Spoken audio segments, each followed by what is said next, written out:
ନିତେଶ, ତୁମେ ନିକୁ ପାଇଁ ଗୋଟେ ଚାକିରିଟେ ଖୋଜିଦିଅ। ତୁମେ କ'ଣ ଖାଲି ବ୍ୟସ୍ତ ହେଉଛ? ମୁଁ କ'ଣ ମୋ ଶଳା ପାଇଁ ବ୍ୟସ୍ତ ହେଉନି? ତୁମେ ବ୍ୟସ୍ତ ହୁଅନି, ମୁଁ ବୁଝିଦେବି। ଆରେ ହଁ, ଆଉ ଗୋଟେ କଥା ଭୁଲି ଯାଇଛି, କାଲି ଡାଡି ଆସୁଛନ୍ତି। ଆଉ ଜେଜେ ଆସିବେନି କି?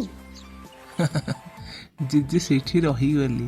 ଜେଜେ କହିଲେ ମୋତେ ବୃନ୍ଦାବନ ବହୁତ ଭଲ ଲାଗୁଛି, ଆଉ ମୁଁ ଏଇଠି ହିଁ ରହିଯିବି, ଆଉ ଘରକୁ ଯିବିନି। ଚାଲ ସେ ଟିକେ ବସିକି ଗପସପ ହବା। ଚାଲ ଚାଲ। ଘରକୁ ସୁନ୍ଦର ଦିଶେ, ଘରକୁ ସୁନ୍ଦର ଦିଶେ, ଘର ନିଥିଲେ କି ହେବ ପ୍ରେମ ନ କଲେ ନା ନା ନା ନା ନା ନା ନା ନା ନା ନା ନା ନା ଲା ଲା ଲା ଲା ଲା ଲା ଲା ଲା ଲା ଲା ଲା। ତୁମେ ହିଁ ସ୍ୱର୍ଗ ମୋରା, ତୁମେ ଦେବତା ମୋରା, ତୁମେ ହିଁ ଶଙ୍ଖ, ତୁମେ ହିଁ ସିନ୍ଦୁର। ନିକି, ହଁ କ'ଣ କୁହ ନିତେଶ? ଚାଲେ ଯିବା ଘରକୁ।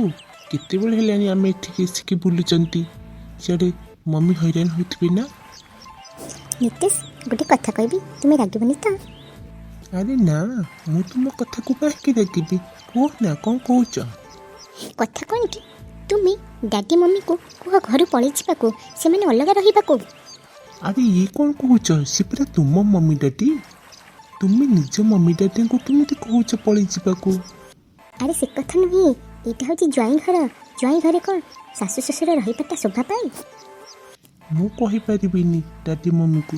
ତୁମେ କୁହ ତୁମ ଡାଡି ମମିକୁ ଯିବା ପାଇଁ ଘରୁ। ମୋତେ ଖରାପ ଲାଗିବ କହିବାକୁ। ହଉ ଠିକ୍ ଅଛି, ହଉ ଚାଲ ଯିବା ଘରକୁ।